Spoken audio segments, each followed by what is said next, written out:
Bentang-benta ang mga pick-up lines ni Senator Miriam Defensor Santiago nang magsalita sa UP kanina. Ang bahay ko ay parang siso. Pag wala ka, down ako. Para kang hold-upper. Lahat ibibigay ko sa iyo. Huwag mo lang akong saktan.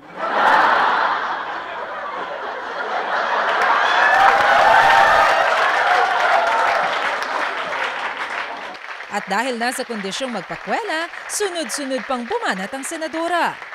When someone told me, ang ganda mo, I answered, sana ikaw rin.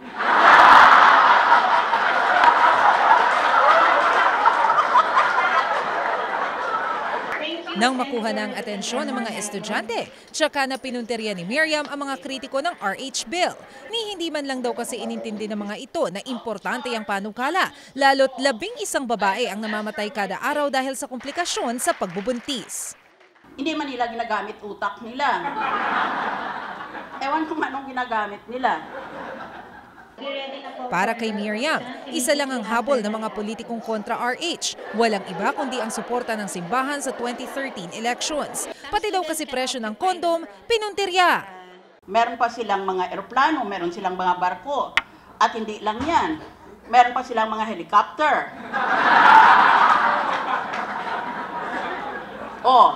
Di ang daming kumikita dyan. Eh, ba't hindi nyo tanungin yun? Eh, bakit yung kondom na magkano lang naman yun?